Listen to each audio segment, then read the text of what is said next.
DFS show with John Impemba and James Grande.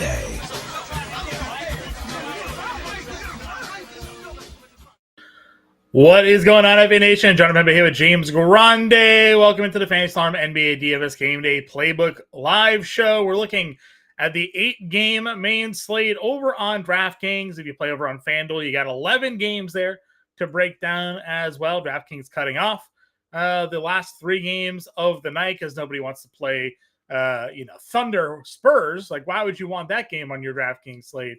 Wemby playing the full 35 minutes the other night. You know, we wouldn't want a full Wemby versus Chet matchup the way those guys have been going at it. No. Don't get that on DraftKings unless you want to go play their 3-game 9:30 slate. Take advantage of your money there. But other than that, we got 8 games to focus on. We appreciate you guys all in the chat. Dez popping in. Don't mind, Prince. I don't mind Johnny if you want to go there. That's fine. Appreciate you kind of sticking up there, Johnny. I'll say this though, no H's. Yeah, H's no H name. JONNY. If you want to do that, that's fine. Keep your silent letters. Keep them to yourself. Don't need them. Don't need them in the name. Apparently, my name tag showing up is also Howard Bender because he was on recording right before I was. So change that up real quick here. Though sometimes people say Howard and I look alike, and then I wonder, is that a compliment? I don't know. We'll see. We'll figure out how we go. Cam the Man popping in, pointing it out. Also mentioned Anthony Volpe being the hero. Jeff popping in the chat. Justin in the chat. Faisal in the chat. We're happy to have you guys all with us here. I know all of you regulars, you've already hit that like button. 100% you popped in.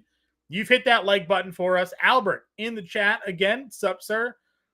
If you are watching, if you're lurking and you haven't already popped into our chat here tonight, hit that like button, hit that subscribe button. It's a free way to support what we got going on here over at Fantasy Alarm on the Twitter page, on the YouTube page.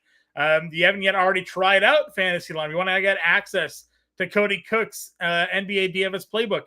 You can hit that 7-day free trial QR code right up there. Hit that, scan that QR code, get 7 days for free, and try us out. NFL, NBA, NHL, MMA. Got a kind of an interesting MMA card this weekend. Derek Lewis could be exciting. Rose Namajunas is on the card. Brendan Moreno's headlining it for a fight night. Some big names on a fight night card there. So got a lot of stuff going on here that we can all talk about. But we got some NBA to talk about as well, James. Yeah, 8 games on DraftKings. Hopefully my mic is better today. I believe it is better. I think we figured it out last night. I think we did enough to hopefully resolve the sound issues. Chat was angry last night, my friend. Very mad. Pitchforks, and a whole bunch of stuff. So, fun 8-gamer. As we just saw Christopher popping in, 11 games over on FanDuel. So, if you have any questions about FanDuel, we will answer those. But obviously, primarily looking at the DraftKings slate here, there's some interesting games today. A lot of teams just running it back. Boston, Indiana is not just running it back. I do think that game is like vastly underrated just from if Indiana keeps it close perspective, it's going to be a lot of points. Faisal, no, it's okay, Faisal. There was definitely a sound issue. We went back and listened after. We listened to it, yeah. Pretty bad. Okay, though. We appreciate you being a ride or die for us here. So I love the Boston, Indiana game. Atlanta, Washington is going to garner a ton of attention again. It was pretty good the other day. Now there's even more injuries attached to that. Both sides. I mean, Dyson Daniels being out for Atlanta, maybe DeAndre Hunter, Kyle Kuzma being out for Washington. We have no idea what direction Washington's going to go with their starting lineup. A lot of guesses right now in terms of ownership. So, we'll see where Washington goes. LeBron and Bronny making a appearance in Cleveland tonight. Yeah. Late addition to the injury report for LeBron. I don't know if you saw that, but random probable but illness. Yeah, a little illness, which is again, we don't know. LeBron might just have the sniffles. Might be the first time in his career he's had the sniffles. So you never know. Can't imagine he dogs a Cleveland game here though. No. Orlando, Chicago is a very appealing game, at least maybe from one side of the coin. 228.5 there, just 5-point spread in favor of Orlando. So there's some really interesting games on today's slate. Excited to break it all down for you guys. Yeah, 100%. Bring it up. What we got looking down here. And yeah, we'll definitely talk about center when we get there to Prince. Because Zubac obviously not being on the DraftKings slate certainly becomes a bit more of a conversation. Jakob Poeltl is getting a lot of love here today. Both centers actually in that game getting some love. So let me get this DraftKings slate pulled up for everybody. And we can get to it. Point guard position has Atlanta versus Washington. Trae Young is $9,900. Everybody flocked to him the other day. And like he didn't lay an egg. He went for 47 fantasy points, but like he only shot 2 for 15, 2 for 10. And we're anticipating a much better shooting performance here tonight, hopefully. And that means like you think a better shooting night already giving you 47. We might hit 60 fantasy points like we saw, first 2 games of the year, 59 and 71. I don't think it's unreasonable to sort of lay those expectations tonight. No, I don't either. And like he had a tough shooting night. Washington does have one really good perimeter defender, but maybe that one perimeter defender in Bilal Coulibaly isn't as good as he was the other night. And Trae makes a bunch of shots and then breaks the slate. So, no problem going back to Trae with a short-handed team, with all the minutes on his side in a very appealing game environment. 240 points in that first meeting, right? 234 implied in this game in a close spread. So absolutely no issues going to Trae Young as, one of the top, if not the top spend up of the day. Yeah, I agree with you 100%. I think, again, your way you're building your lineups, this is a slate. There's only one guy on the DraftKings slate up over 10K. It's Anthony Davis at 10-2. So, we talked going a little bit fair and balanced. There's enough of value, a ton of value tonight with high ownership that makes me think we're going to get some lineups with 3 9K guys possibly in their lineups. And point guard's loaded here. So, I mean, you have Trae Young, but right below him, you got LaMelo Ball. I mean, Ball has been really, really good to begin the year. 67, 49, 48 fantasy points. And that's with some high turnover games. That's with him fouling out in one game in 29 minutes. So the ceiling has really been there for him. And now you're looking at a Raptors team that continues to be depleted. Now you will have to deal with Davion Mitchell. Davion Mitchell is considered at least a decent defender here. But it doesn't really seem like that's going to matter. He played Miami, he played Houston, had no problems in those 2 games. So, you want to go down and play LaMelo Ball. You want to play LaMelo Ball and Trae Young. I started an underdog snake draft today. Trae Young, LaMelo Ball. Very happy with that beginning of a lineup. So you can rock that if you want to as well. Yeah, and obviously, like the benefit on DraftKings versus an underdog or a FanDuel playing LaMelo is you're not losing the full point on turnovers. So and he's making 3s. So if he does have a 10 turnover game, well, he made 9 3s in that game. That was a neutral part of the night, right? Where it didn't kill you at all. So yeah, I love LaMelo at 9,600.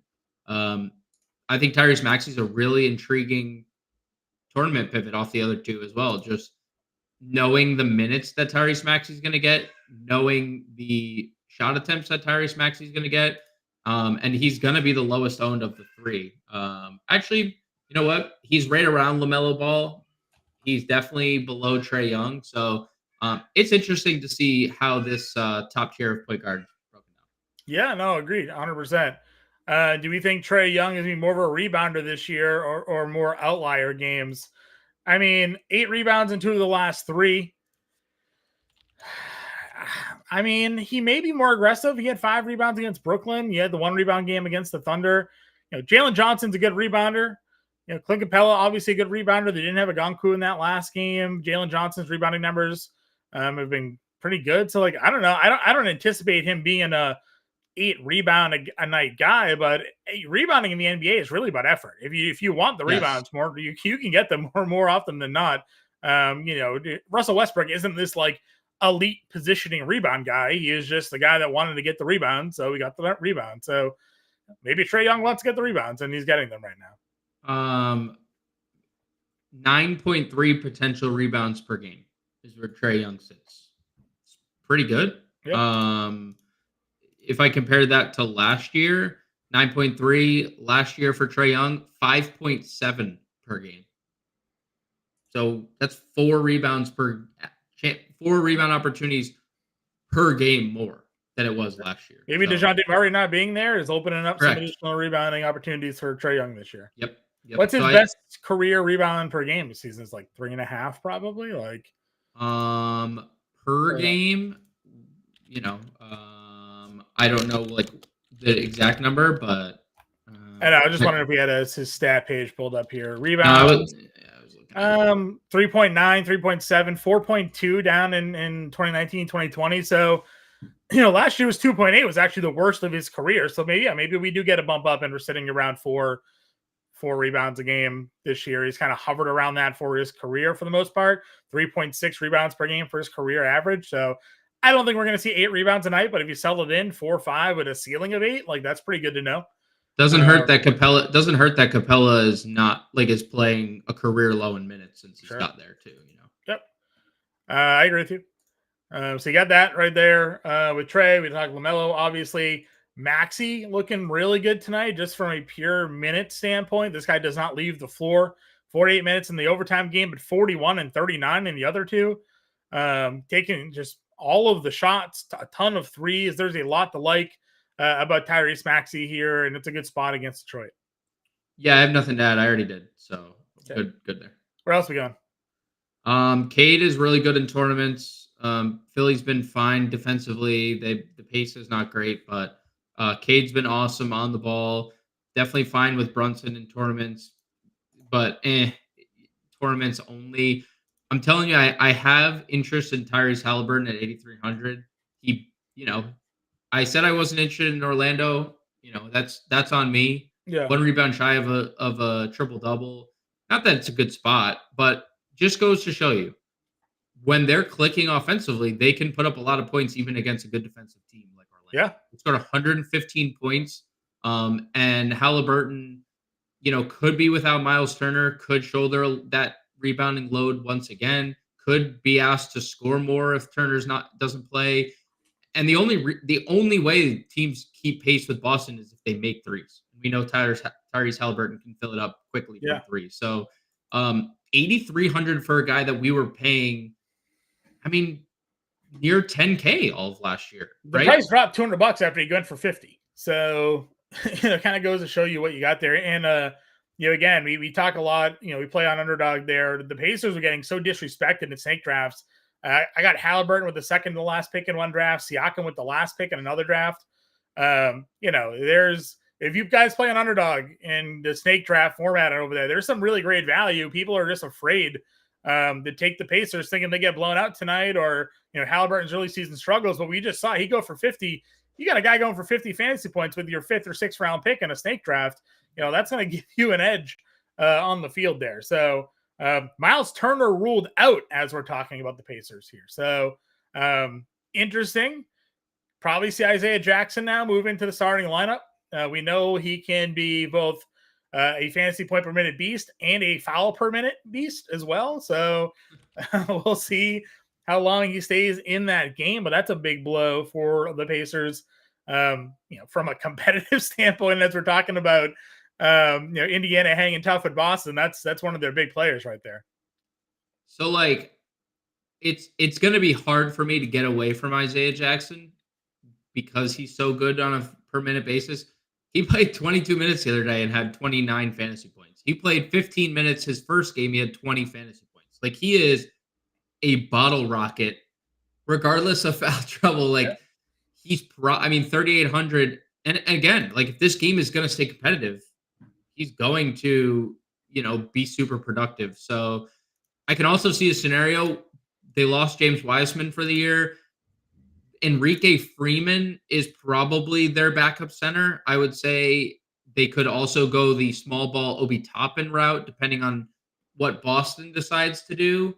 Yeah. But we've seen them play Siakam last year at the 5 as well. The Siakam Toppin 4-5-ish is probably the route that they're going to go with the backup 5. But do they have James Johnson actually on their roster? Yeah, and they've used Enrique Freeman this year too. In that early game when Jackson was out and then Weissman got hurt. So they used Jarris Walker as a 3 this Yeah. preseason, and he's playing like 1 shift a game right now. So I don't think it would be him. No, Jackson for sure is the starter. The backup minutes, I agree. I think Toppin would be the primary. They could, Toppin, they could lean more heavily on Neesmith here as well. They're already playing him 30 minutes, but they could the first couple of games, who's barely in their rotation. We've seen them put Neesmith on the floor in these games against Boston because they need someone to just lock in on a Brown or a Tatum. So, the extra minutes could just continue to kind of float in that direction too. Yep. All right. So that's some of the injury news that we were waiting on here today. Where were you with Donovan Mitchell at home? Lakers, a couple games ago, we did give you the 30 bomb, 50 fantasy points there. Thinking this is a back and forth competitive game. Do we like Donnie Mitch at 85? Yeah, I would say the price is fine. You get the 50 when you get 4 steals. I think it's going to be a hard time for Donovan Mitchell this year if Evan Mobley is going to rebound the way he has, and if Darius Garland's going to have the season that he's already started to have. There's going to be a lot of back and forth and teeter-tottering between really great outings and just like we have 4+ players starting. It's going to be a mixture of who's good on a certain night. So I think Donovan Mitchell is always in playing tournaments, but we've already seen the up and down of his production through 4 games. Sure. I know Jordan Poole is someone you've touted pretty heavily this year. He's paid off for you, running it back tonight. No Kyle Kuzma now. 40 fantasy points, 26 actual in that game the other day. He took 17 shots. We've seen what some of the ownership is saying for Washington and who they think is going to play. 25 shots is well within the range of outcomes here for Jordan Poole tonight without Kispert available. And they're going in. Yeah. Like he's making all of his shots too. So this is the version of Jordan Poole I think everyone thought last year we would get when he ended up going to Washington. Like, all right, him and Kuzma teams to themselves. I love Jordan Poole. Loved him being on the ball. The assists have looked pretty good as well as the 3-point shots. The steals have been great as well for Jordan Poole. So not a lot to dislike about him. Very, very limited sample without Kuzma. Yeah. So I can't even give you actual data this year without Kuzma because it's a 10-minute sample. So, but either way, he has a 25% usage rate on the year. He has been their best fantasy per minute player, 1.3 amongst all the guys actually playing. So, no problems getting to Jordan Poole. He's gonna get a lot of ownership, but I'm definitely interested at 7,500. Yeah, no, I agree with you. 100% there. I was trying to see. Going back to last year, obviously it's a completely, different team there. But Jordan Poole with Kuzma off the floor, 31% usage rate. So, yeah, it's big. Again, different team, different players. For the most part, though, still pretty bad team. Still, 31% usage rate without Kuzma. And to Cam the Man's point, and we brought this up this morning as well. No Dyson Daniels tonight. Yep. So. That certainly matters defensively for the Atlanta Hawks. So you have Jordan Poole going down a little bit further. Kobe White, Derek White is there. Rozier, Giddey, Reeves was getting a lot of love early today. Where are we going with this mid-tier range? No problems with it, but it's nothing that I'm necessarily prioritizing either. I think everything's fine. Giddey in tournaments. Reeves is really safe right now, but obviously tough matchup. I liked it more when D'Lo was questionable, but D'Lo was upgraded to probable, so he's looking good. He's gonna play. I guess the only things I really get to is the 6K tier. What? There's so many options. Out, by the way, DeAndre Hunter out tonight. Oh, man, they're so shorthanded. That Atlanta team. No Daniels, no Hunter now. Definitely getting Garrison Matthews in the starting lineup, most likely. David Roddy may. No Bogdanovich, no Krejci. Those are 4 players that are literally playing every game. It's tough sledding for Atlanta early on. But I just don't feel good about the 6K range when we have so much to like in the 5K tier, right? I mean, you're flashing Jalen Suggs on the screen right now. He's been incredible. He is a very high volume 3-point taker and All of a maker. sudden, right? Well, we saw it last year. I don't know. We have like not figured out the minutes in the first 2 games. He didn't play a lot in the preseason, so I'm assuming it attributed to that. But Yeah. this is an elite spot. Bulls are first in pace this year, so great spot for the Magic. Great minutes for Suggs. Great shot volume. Obviously, super elite on the defensive end. Defensive side, yeah. So love Jalen Suggs 55. Can't ignore Dennis Schroeder and what he's done. I know Simmons is back, but Ben Simmons was there in the Milwaukee game, and he went for 46.5 fantasy points. Now, back-to-back, nearly 50 bombs at sub $6,000.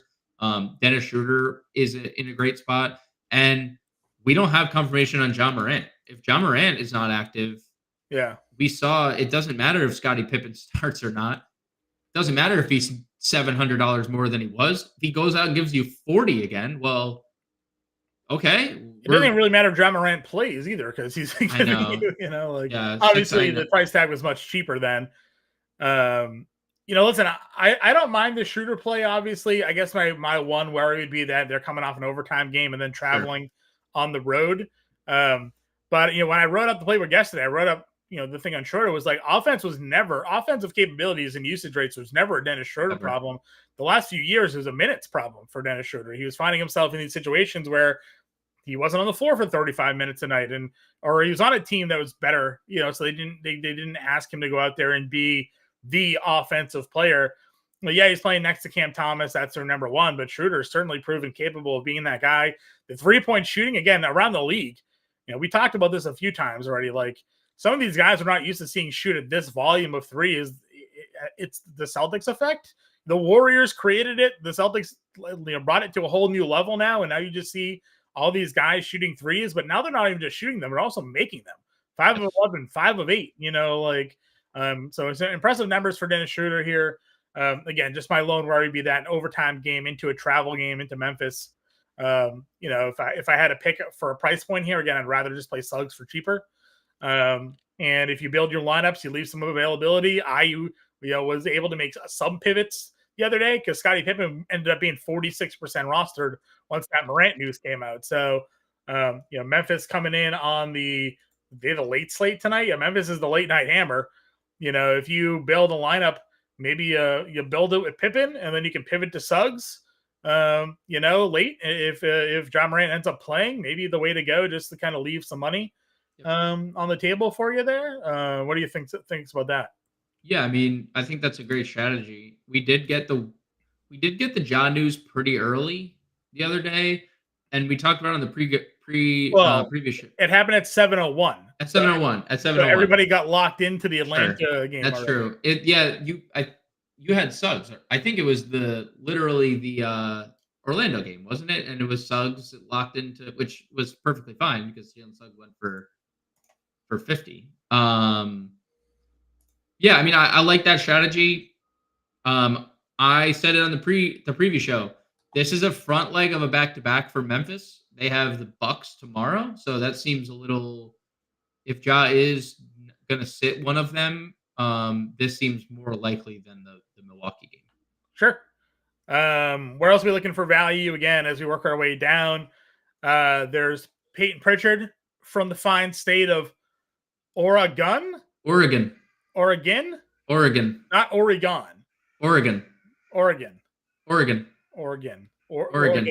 like a body organ. Basically, like an organ. Oregon. Someone said I pronounced Oregon incorrectly this morning on the preview show, so apologies. Working on the phonetical proper way to say the state here. Anyways, he's there at 5K. You got Trey Mann's also 5K. He's been pretty good off the bench there. Nembhard 4,400. Does he become a bit more interesting to you at all with no Miles Turner?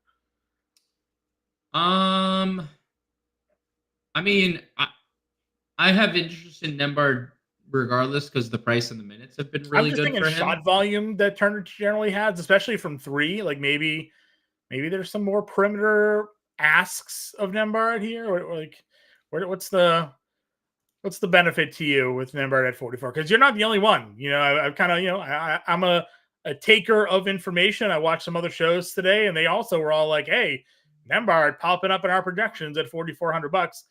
I think it's just simply the price point that has people and the minutes. It's just a combination of those two things. And that's it. Yeah, I mean, like it's.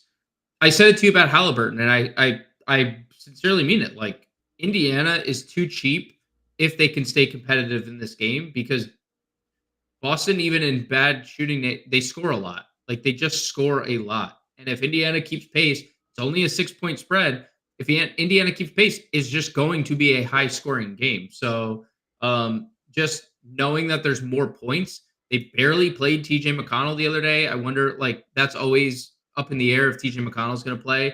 They barely played Benedict Mathurin. That's obviously up in the air all the time. Like, we don't know, but we know multiple guys that play: Halliburton, Siakam, Nembhard.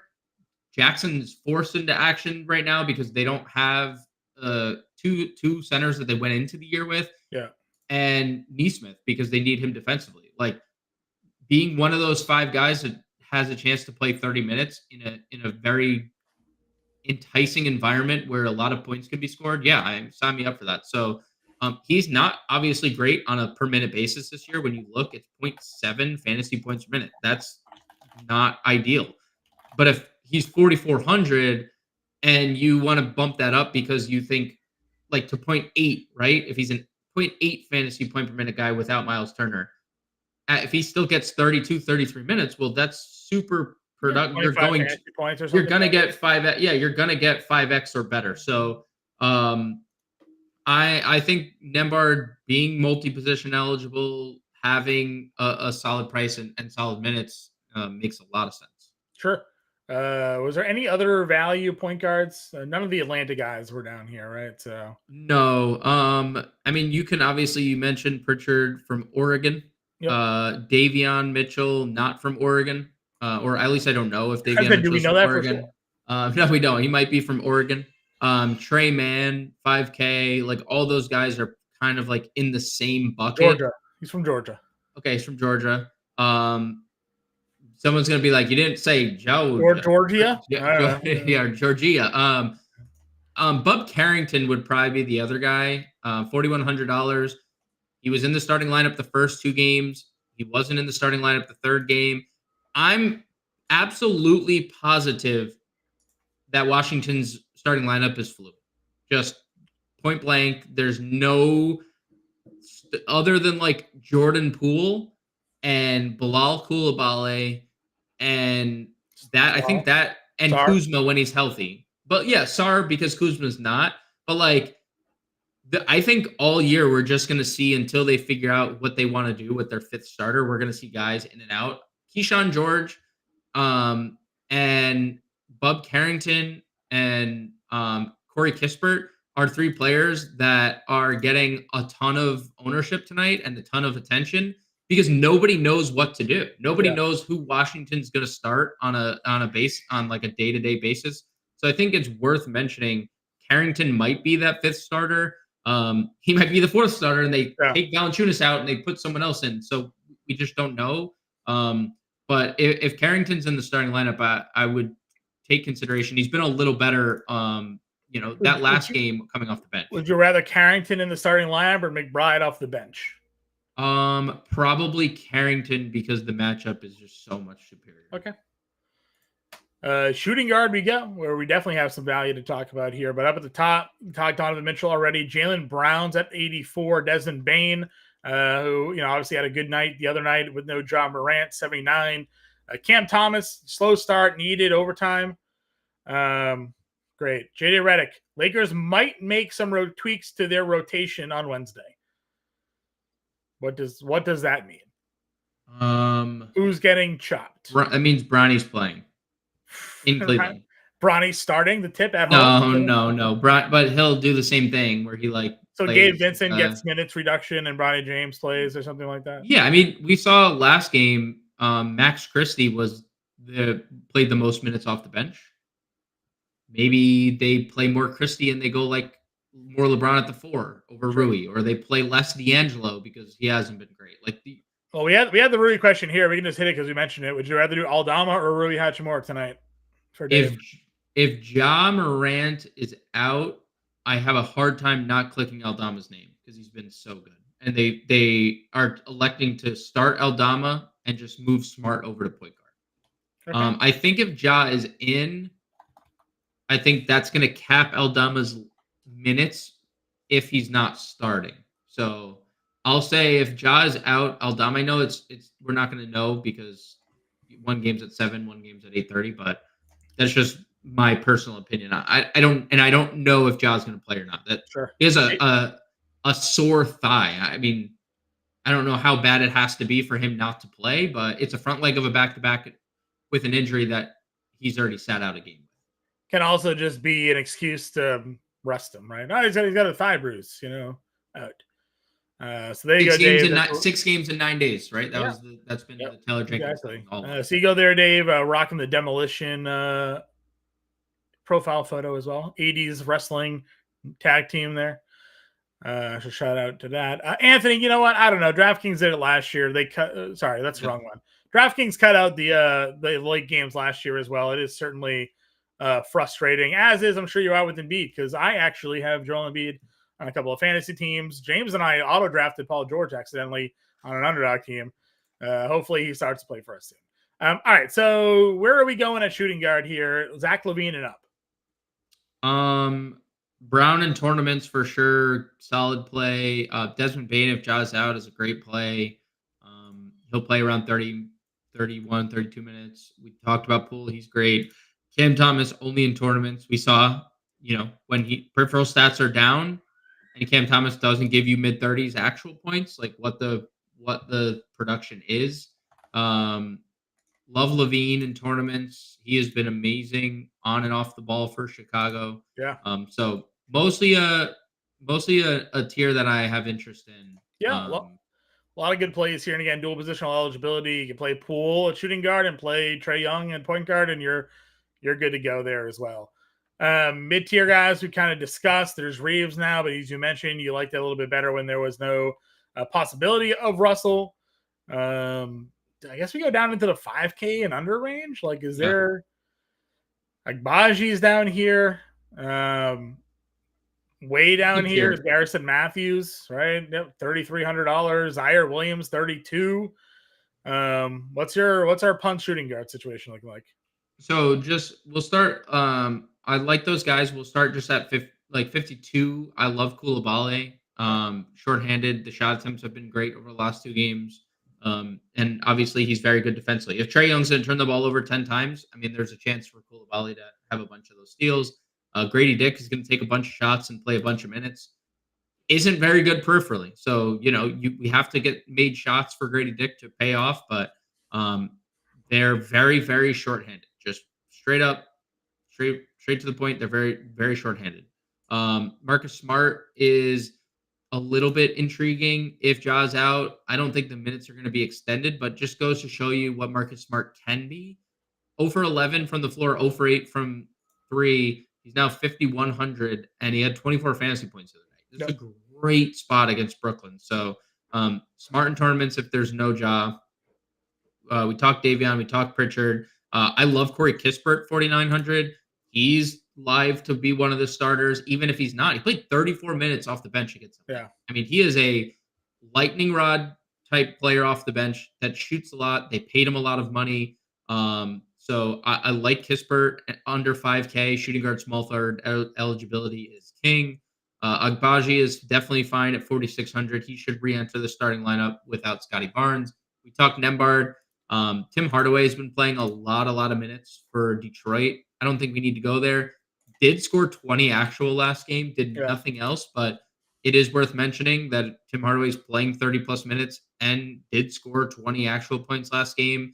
And then the punt to Garrison Matthews. There's a legitimate chance he starts. I mean, there is a legitimate chance he starts this game. He basically played over Ricochet in the second half of that last one. I know there was foul trouble attached to Ricochet. There was a lot of struggles. No rookie this year has scored more than 15 points. I don't know if you saw that earlier today. Not a single rookie has scored 15 points in a game yet this year, which is obviously going to change. But that is just shows you kind of what everyone thought about this rookie class coming into the year, right? Yeah. It's the next year's draft that's the one that everyone wants lottery picks in. But if Garrison Matthews is going to start 3,300 in elite matchup for a guy that just doesn't have to do a lot, just give us what you gave us the last 2 games, and you're really satisfied with his output. And on top of that, if he does start, there's 30-minute upside for Garrison Matthews here, which obviously leaves him room for more. So at 3,300, if he is in the starting lineup, I am definitely intrigued given how good of a spot this is and how appealing of a game environment this is. Yeah, the pricing obviously helps just to kind of get in there and get a value guy that can open up other things. And like you said, you don't need him to do much. 16.5 fantasy points is your 5x.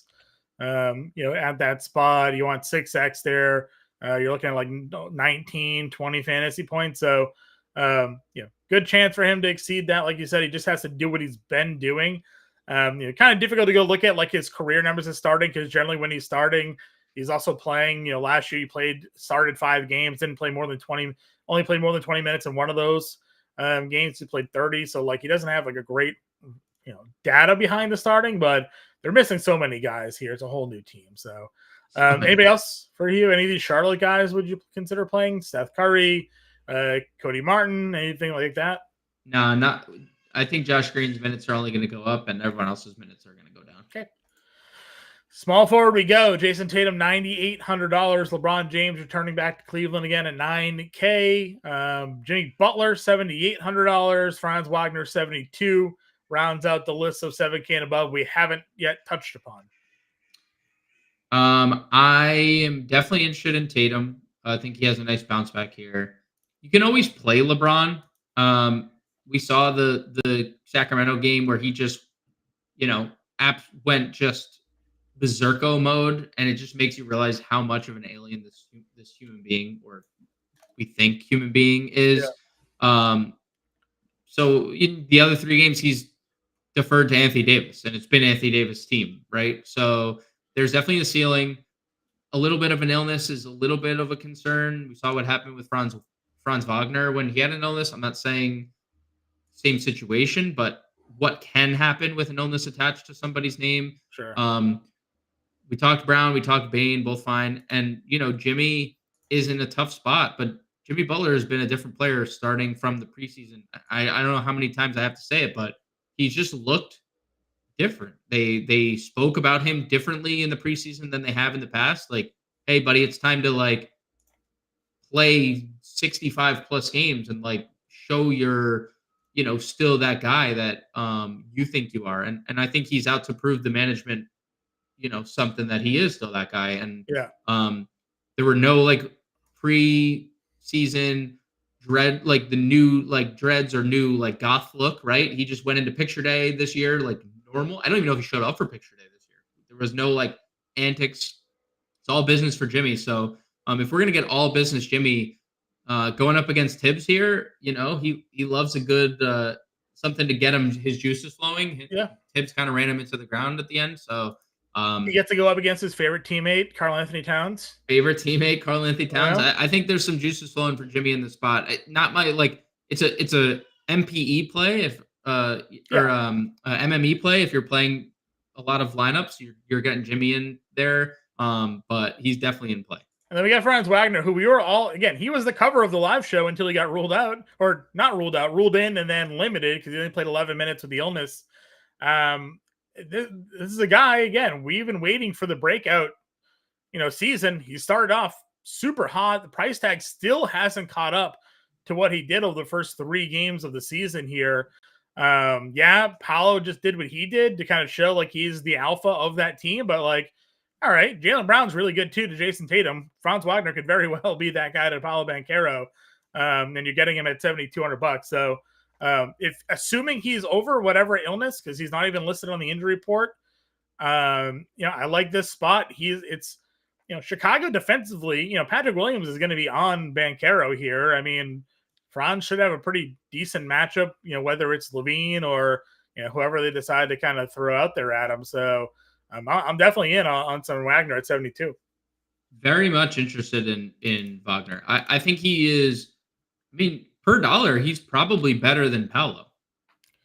Right, because I think if you average out where their general production lies, I would agree with that, like a per dollar play. Banchero just obviously the ceiling. Yeah, I was gonna say you just saw the Banchero ceiling, so okay, he's taken that leap, right? We now can talk about Paolo Banchero being like, well, he can't score 50 actually, right? He literally, we haven't gone a Devin Booker day without mentioning the fact that he has scored 70 in a game. 70, before. dude. So, yep. He can do it. So until we see Wagner do something like that, but still 23, 29, 23, super consistent.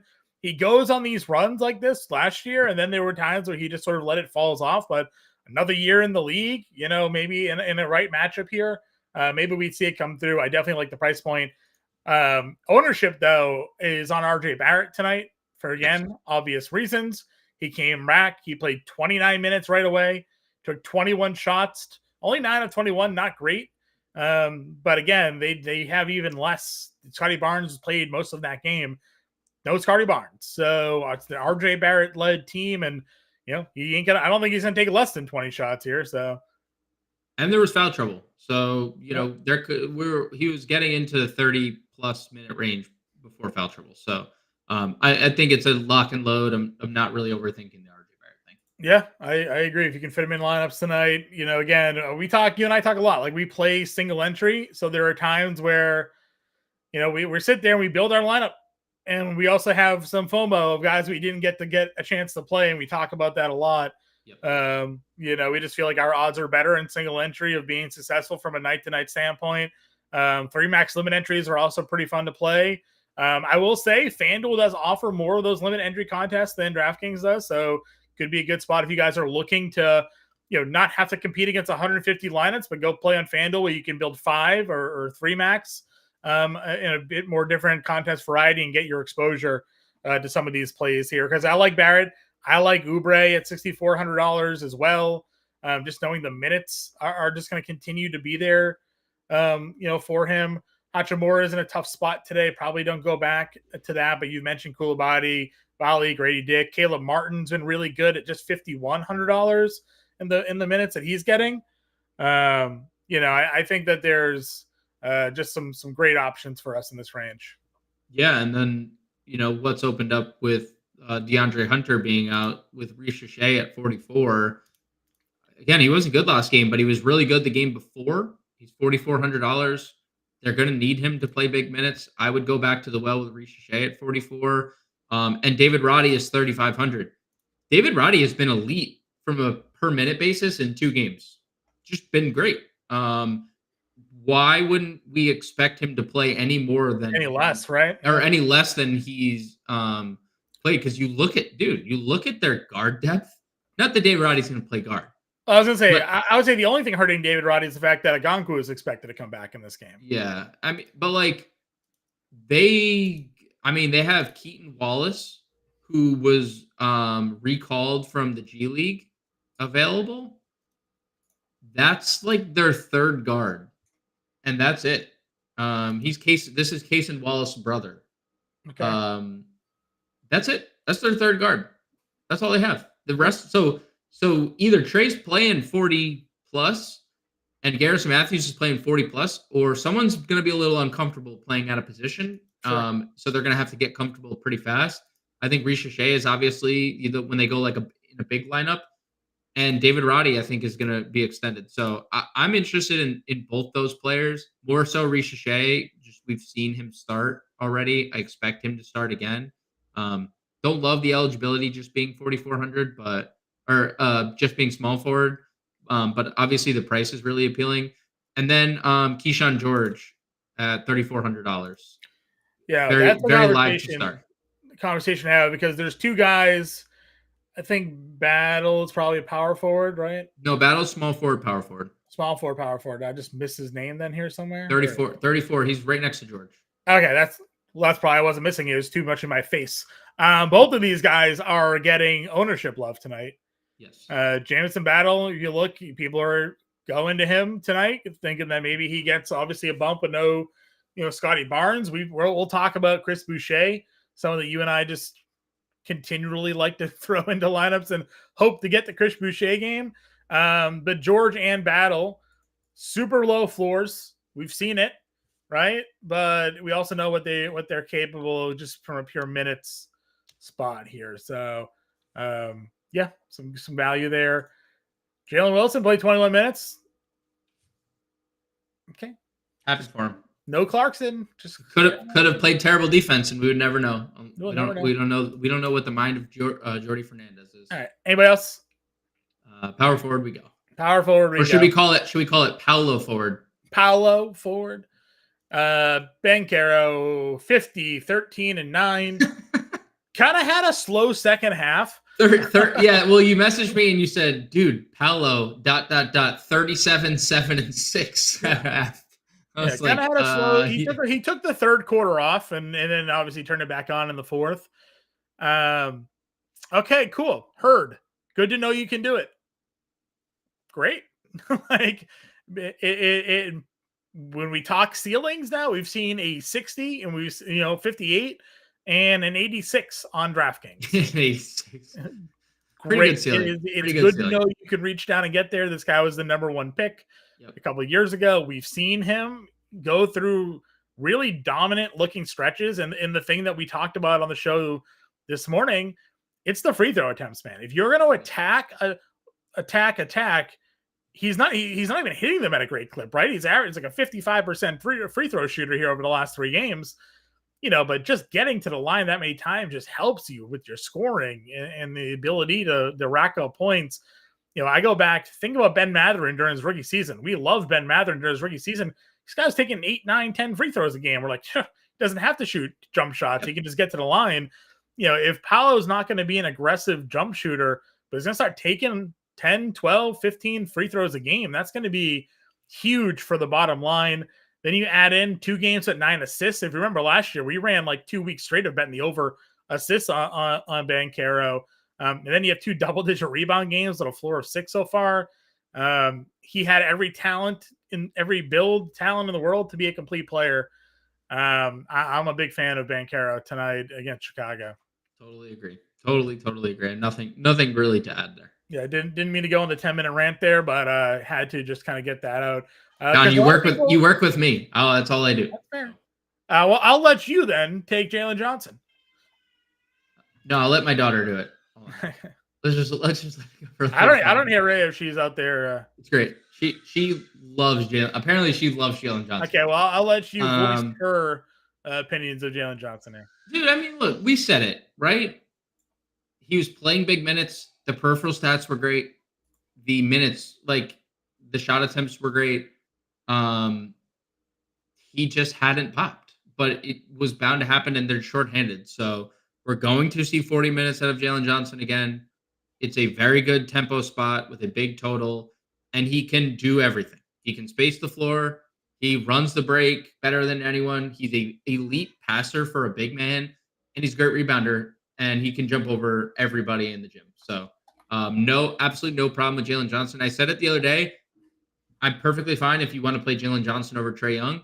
I saw we had a comment about this earlier that they'd rather have Jalen Johnson. I mean, I think that's like a perfectly fine stance to take. But trying to see where that was it Cam that mentioned it? I think Power. It was Power right here. Power. I'd rather have Jalen Johnson over Trae, and I don't disagree. From like I can save a bunch of money. Obviously, individually doesn't have as tough a matchup than Trae does against like a bigger Coulibaly, but also Jalen Johnson won't ever fill it up. Like if Trae has it going, Jalen Johnson not filling it up like Trae can, because Trae can make 10 threes and then he wins the slate because he's also going to get double-digit assists. So I love Jalen Johnson.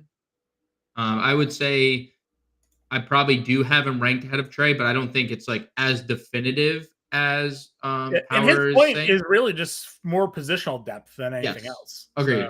Agreed. Which he's not wrong. He's not wrong. I mean, it is a very good 9K tier. Emmanuel quickly officially ruled out for tonight, which we kind of expected, but just kind of solidifying the quickly out there. Nobody's playing the Pacers, guys. Siakam is here coming off of a really big game. He's got 2 games of 47 fantasy points. I mean, his night got overshadowed by what Banchero did, obviously, but he had 26, 9, and 4 in that game. Right? Like, so Siakam had himself a really good game for 8,200, and now he's 79. It's Tatum, it's the Celtics now. Like, is he going to be able to sort of keep it up? He had, the Pacers beat the Celtics in the play-in tournament right last year. Yeah, they were in the final. Yeah, so like they had the Celtics numbers that time last year. Obviously, come the playoffs when it mattered, they got annihilated. But Halliburton was hurt in that series. I think Turner was hurt in that series, so they weren't at 100%. No one's playing Siakam, obviously. But if you're playing multiple lineups, you want to get him in there. Like, I think there's a path. We just saw Giannis have a big day. Dame had a big day. So if this is a competitive game, Cade Cunningham had a big game. Like, there are guys that are having nights against the Celtics. Could definitely see Siakam possibly being that guy.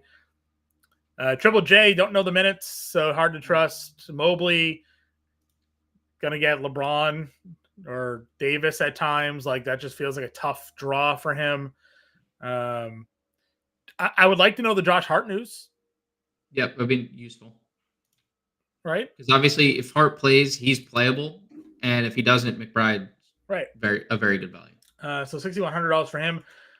Miles Bridges, I think is an interesting spot. We haven't gotten that big game from him yet. 27-5 is great, obviously against Atlanta. At Houston and Miami, the minutes have been great. The shots have been fine. There's still no Brandon Miller. Now you're going up against a Toronto team that really doesn't have anything else on the floor. This could very well be one of those games where Miles Bridges gives you that 25-point double-double with, some peripheral stats. So in tournaments, I definitely don't mind some Bridges here. I don't mind him. I'm indifferent about it. I think you're right. I think he could pop. Just quick, John, I just saw the Brad Rowland for the Hawks, Hawks beat writer, just reported they have 10 players tonight available. Okay. Bunch of G Leaguers. One of them's Keaton Wallace, one of them's Gaye. So they have basically 8 guys, but he even says in the tweet, they have exactly 2 point guard options. They have exactly 2 wings. And then pose the question, would we see Jalen Johnson at the 3, which is something they don't do? And would we see Larry Nance potentially playing both power forward and center? Which Colin popped in the question, asking, do we go Nance again with no Hunter? So Nance got the minutes because there was no Okonkwo in that game. And Okonkwo is back. But like you said, they need to they're gonna have to shift their lineup because they don't have options. They don't have options. Unless Keaton Wallace is playing like legitimate minutes, or they just run Garrison Matthews out for 48. Like, we're getting Jalen Johnson at the 3, or we're getting a Kongwu at the 4, or we're getting Nance at the 4. Right? There's going to be some type of shift outside of like the ordinary for Atlanta. So. Isaiah Jackson officially starting for the Pacers. We kind of anticipated that one coming through for us here. Yes, for sure. I mean, listen, if they're that shorthanded, if Trae Young's gonna play 40 plus minutes, yeah. I mean, it's which is why like I'm not saying power is wrong with like the way that he was ranking the way he was doing power rankings. But if you assume Maxey and Trae both play 40 minutes tonight, you're probably playing Trae in that group, right? Yeah, I mean, it's super close. They're like, that's like splitting hairs, but yes, I think Trae, the ceiling on like the peripheral stats are just significantly higher. Yeah. How do you approach Okongwu in this matchup? I mean, I think it's interesting if Jalen Johnson is going to play the 3, that does open the door for Okongwu playing some 4, which we did see at times last year. So I'm a little indifferent about it. Obviously, I wouldn't expect game 1 to happen again, but we're also super high on him. So it's a shorthanded team that we don't know what they're going to do with their lineup. Yeah. Yep, I agree. And again, even in normal circumstances, he is playing mid-20s minutes. So like that's a good idea of where he's going to go. And that's, again, one of the reasons why I think Nance is certainly a bit questionable there. Mentioned Cody Martin already. Caleb Martin rather is 51. Dorian Finney-Smith, $4,200. You keep hating, but he's been really good in 3 or 4 games here. I'm probably going to keep hating, but Okay. I get it. I'm not saying I don't. I understand.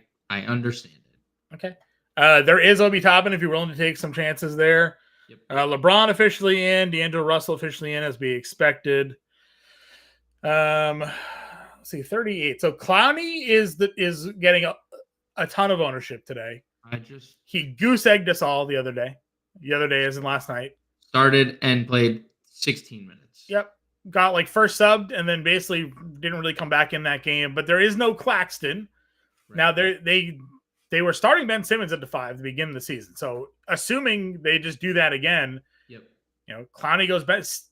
Where's the path for Clowney playing more than 20 minutes tonight? That Simmons is limited. That's your own. But like so is Claxton, right? Claxton was also on a limit. I mean, I think we're going to sit in the range that he's been at, 16 to 21. I agree. So, I mean, if you think that we can get the 21-minute game, then he's in play. But for same price, I know the eligibility is better. I'm just going to play Isaiah Jackson. I would almost guarantee the next ownership run looks vastly different because we've gotten the Miles Turner. And like people, instead of paying down at power forward to like Clowney, are just going to simply play Jackson because he's $3,800. Josh Hart is still a game time decision. Well, figure it out. It's just Isaiah Jackson is just center eligible, though, right? Just center. Yep. Okay. Chris Boucher is here. Yes. Only managed to play 14 minutes somehow in that Denver game when they had. Is he just the straight up backup 5 to Pirtle, and that's just what's killing him right now?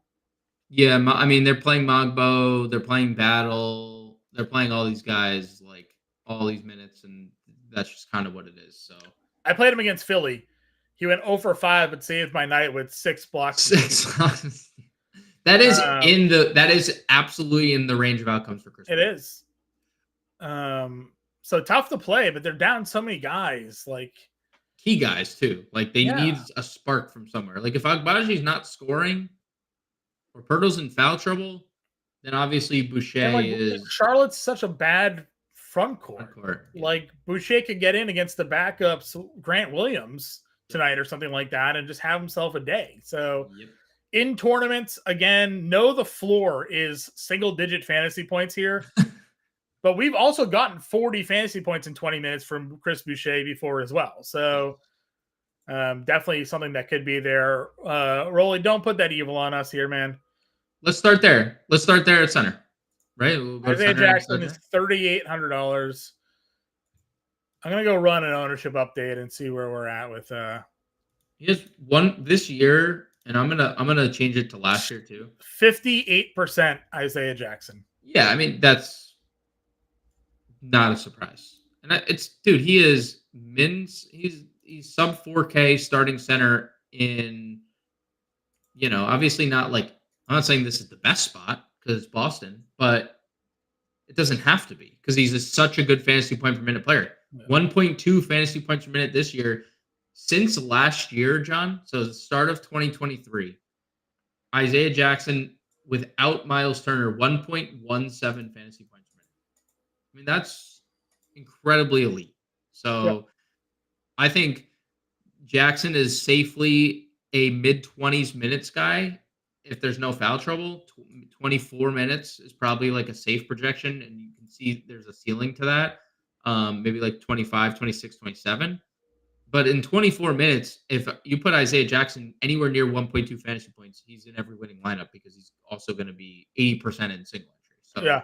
So, so a little surprised that even with the Isaiah Jackson ownership, people are still playing Clowney though. Like I know they're dual position eligibility, so you can play them both. But I would have thought Isaiah Jackson would have just been considered a better play.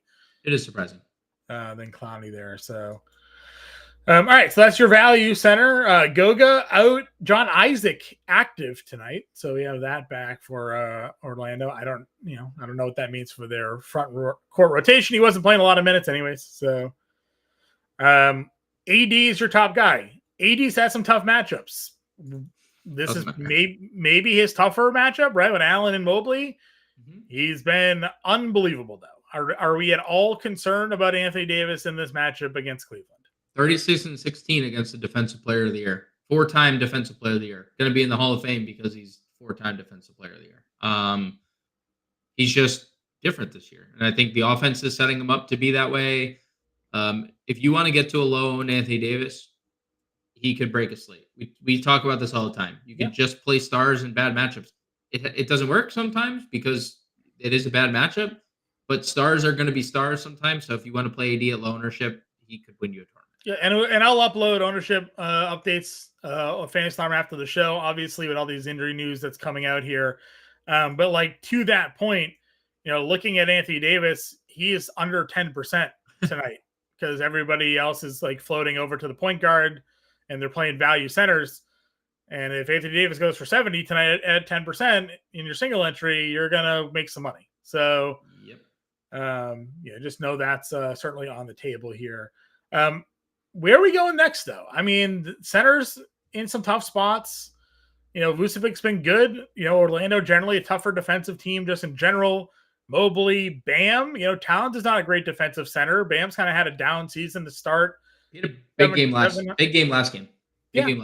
But even like the big game last year wasn't from an offensive standpoint, right? It just 6 blocks and steals.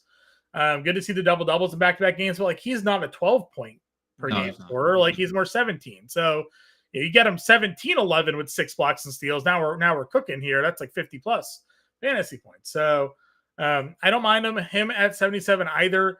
Drummond, I think, is super interesting. One of the things that I like about Drummond tonight is, again, the matchup versus a traditional center. Like Jalen Duran just going to hang around the rim and Drummond's going to plant his body right there too. And they're just going to battle for rebounds tonight. He's not going to be extended out there, get some offensive boards.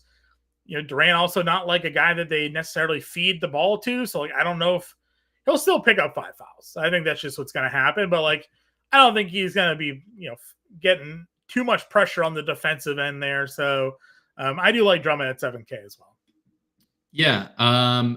Drummond is super good. And more often than not, he'll also, 17 rebounds will be attached to a double-double. So I think center is pretty easy today. And it's a chalky spot, and I've been okay with that today because I think the chalk is in great spots. Now that Isaiah Jackson's available, 3,800, that's an elite play. Jakob Poeltl at 63, I think is in a super elite spot against Charlotte. Jakob Poeltl has twice gone for 40 this year. And he is, their only true center that they have on the roster. So if that game stays competitive, I love Poeltl at 63. And then Nick Richards at 48. I have like 3 centers in my pool today. And it's all the chalky ones. It's Jackson, it's Poeltl, it's Richards, because they're all cheap. 2 of them are in really good spots, and Jackson's just the cheap, really good fantasy point per minute guy. But dude, if Nick Richards, we've just wanted a Charlotte center to play 30 minutes for as long as we can have been doing this. Like they never have a center playing a boatload of minutes. Nick Richards over the last 2, 30 and 35, back-to-back double-doubles, back-to-back 30-plus fantasy point games, and yet his price is not budged. It's $4,800. So I think center is relatively easy because it is like a little difficult to like, pull the weeds on like the 7 and 8K range because like they're all good, but they all are competing with something. I think you just take the savings at center and play a Poeltl or Richards or Jackson or 2 of them, and you just move on with your builds. Okay. Yeah, I'm with you there. Let's anybody else, or are you ready just to rock it here? I mean, you mentioned the Edie thing. If Edie doesn't play, Jay Huff at 4K. You would actually probably have to consider Jay Huff. Now, maybe they go Jaren Jackson starting center, Santi Aldama starting at the 4. Yeah, that could also be an option because how good Santi's been. But yeah, Jay Huff would be in play in that. Yep, agreed. All right. Lead the way, my friend. Where are we? Which center are we plugging in? Are we going Richards or Pirtle here? You don't want to play Isaiah Jackson? That's true. Okay. Pirtle's. I mean, Richards feels safer, but we'll take the value there. I think you're not wrong. But he's also $3,800, and they're down 2 centers today. Right, so we got Matthews, we got Jackson, Barrett, Jalen Johnson. Yep. Wagner probably. Yeah, we can play France. Point guard. I would play Jackson over Pirtle, Des, but if you are comfortable with like the rest of your builds, Pirtle's gone for 40 plus twice, and they're shorthanded. So let's plug Trae Young in here. Yeah, they both almost.